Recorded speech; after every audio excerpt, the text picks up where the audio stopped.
اس لیے جہاں عدل ہوگا وہاں امن ہوگا، اور جہاں عدل نہیں ہوگا وہاں امن بھی نہیں ہوگا۔ اور محمد رسول اللہ نے امن کو قائم کیا ہے عدل کے ساتھ۔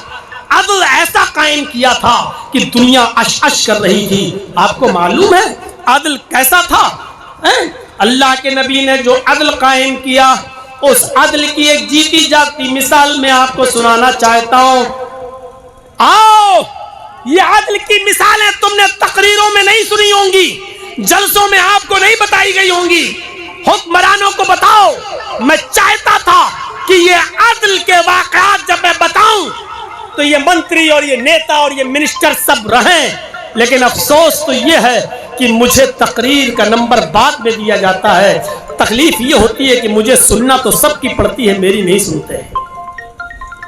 میں چاہتا ہوں کہ یہ سنیں اور ان کو بتایا جائے کہ ہم ایسے عدل کے خوگر ہیں اور ایسے عدل کے قائل ہیں۔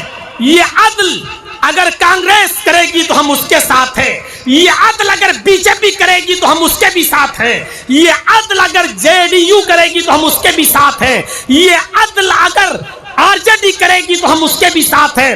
یہ عدل ہمیں چاہیے اور یہ انصاف ہمیں چاہیے کہ جو بھی ہو اس کو برابر کی سزا ملنی چاہیے، کسی کے ساتھ کچھ کسی کے ساتھ کچھ، ایسا نہیں ہے میرے بھائیوں۔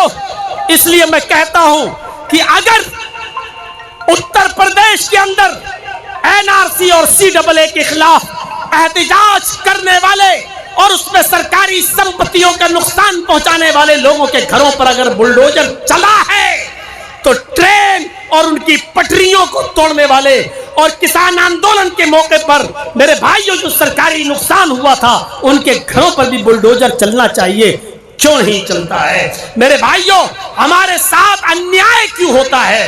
ہمارے ساتھ بے انصافی کیوں ہوتی ہے؟ ہم یہی تو کہتے ہیں ہمارے ساتھ جو عدل کرے گا ہم اس کے ساتھ ہیں، اور یہی ہم کہتے ہیں بہار والوں، اچھا اور برا تم اچھی طریقے سے جانتے ہو، تمہارا اچھا اور برا کس میں ہے؟ کم نقصان دہ چیز کو آپ برداشت کر لینا، بڑے نقصان سے اپنے آپ کو بچا لینا، یہی میری ڈیمانڈ ہے اور یہی میرا اعلان ہے۔ میرے بھائیو، حضرت علی رضی اللہ تعالی عنہ بیٹھے ہیں، ان کا غلام قمبر وہاں بیٹھا ہوا ہے۔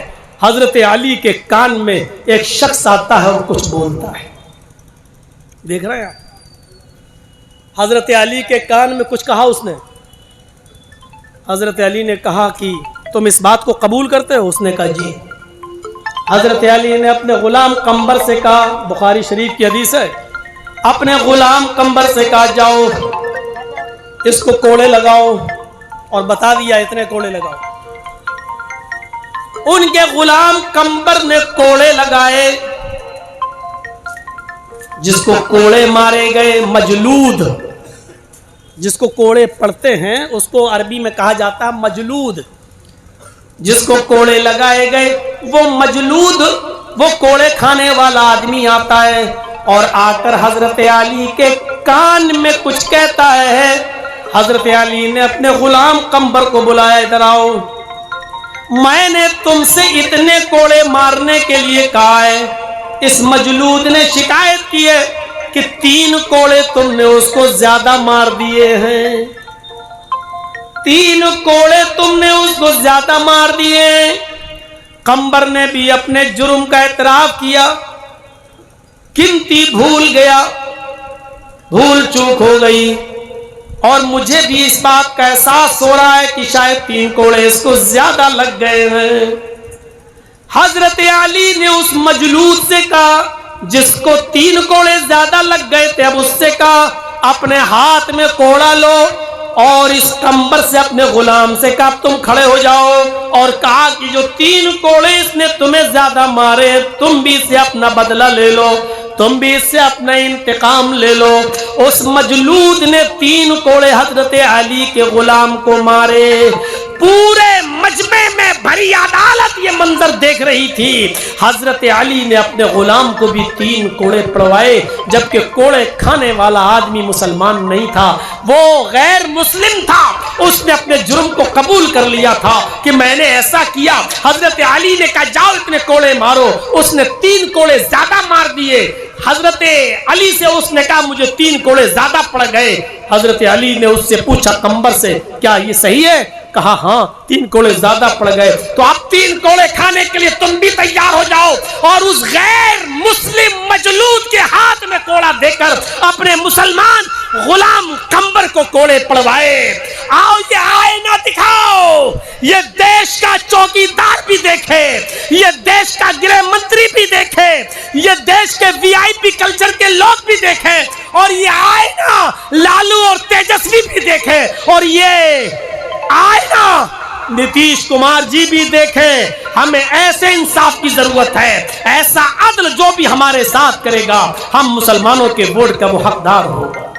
ہمیں ایسا انصاف چاہیے، ہمیں نہیں معلوم کہ تم کون ہو، ہم یہ چاہتے ہیں کہ ہمیں سوتیلا ویوہار ہمارے ساتھ نہ کیا جائے، ہمارے ساتھ گستاخی نہ کی جائے، ہمیں بھارت کا برابر کا ناگرک سمجھا جائے، ہمیں برابر کا حصے دار بھی سمجھا جائے، اور جو ہمارے ساتھ حق اور انصاف کی بات کرے گا ہم اس کو اپنا ووٹ دیں گے۔ ہمارا کوئی دشمن نہیں ہے، دشمنی اگر اپنے حال و چال سے دکھاؤ گے تو ہم اتنے اندھے بھی نہیں ہیں کہ ہم اس کو سمجھتے نہیں ہوں۔ میرے پیارے ساتھیوں، اللہ تعالیٰ نے ہمیں آنکھیں بھی دی ہیں اور ووٹ کہاں دینا ہے اس کے لیے ہمیں دماغ بھی دیا ہے، اس لیے ہم آنکھوں سے دیکھیں گے بھی اور دماغ سے ہم کام بھی لیں گے۔ اس لیے سنتے چلیے، حضرت علی نے اپنے غلام قمبر کو بھی کوڑے لگوائے۔ کبھی کبھی آپ نے دیکھا ہوگا بھیڑ میں پولیس لاٹھی چارج کر دیتی ہے۔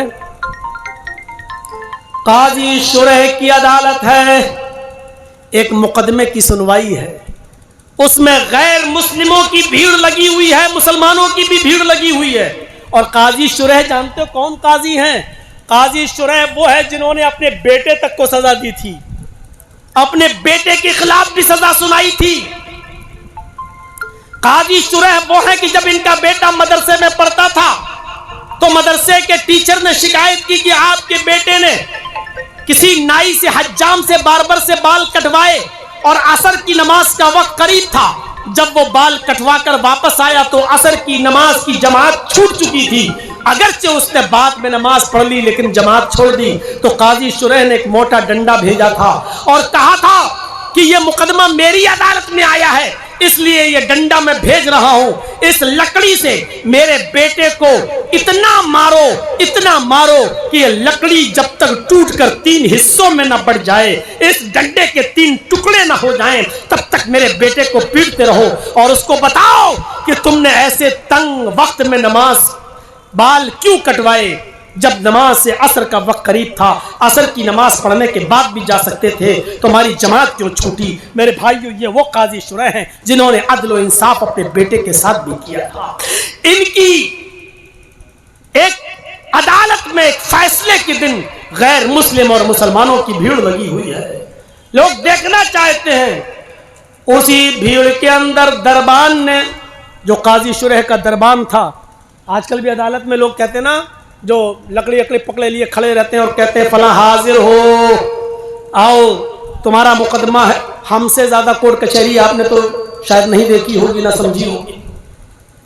تو میرے بھائیو، آج بھی کورٹ و کچہریوں میں لوگ رہتے ہیں، جو جج کے بالکل قریب بیٹھتا ہے وہ، اس کو اردو میں دربان کہا جاتا ہے، دربان۔ میرے بھائیو، قاضی شرح کو لوگ گھیر رہے تھے تو دربان نے ایک کوڑا مار دیا۔ ایک کو ماریں گے تو سب بھاگ جائیں گے، ایک غیر مسلم کو کوڑا لگ گیا۔ ایک کوڑا جیسی پڑا، بھیڑ تتر بتر ہو گئی، ادھر ادھر ہو گئی، لیکن جس کو کوڑا پڑا وہ وہیں کھڑا ہو گیا۔ قاضی شرح نے کہا کہ بھیڑ ادھر ادھر چلی گئی، تم کیوں کھڑے ہو؟ اس نے کہا قاضی صاحب، آپ کی عدالت میں ابھی میرا ایک کیس ہم درج کرنا چاہتے ہیں۔ کہا کیا ابھی بھیڑ کو تتر بتر کرنے کے لیے آپ کے دربان نے کوڑا مارا اور وہ پوری بھیڑ میں یہ کوڑا مجھے لگائے؟ دربان یہ بھی کہہ سکتا تھا کہ مجمع ہے، بھیڑ ہے، ادھر ادھر ہو جاؤ. پہلے اعلان کرنا چاہیے، اناؤنسمنٹ ہونا چاہیے. بھیڑ کو بھگانے کے بہت سے طریقے ہیں، لیکن ڈائریکٹ کوڑا مار دیا گیا. نہ کوئی انفارمیشن دی گئی، نہ یہ کہا گیا کہ بیٹھ جاؤ یا خاموش ہو جاؤ یا ادھر عدالت سے چلے جاؤ. اس طریقے کی کوئی آواز نہیں لگائی. کوڑا اٹھایا اور کوڑا ڈائریکٹ مارا، اور وہ کوڑا مجھے لگا ہے.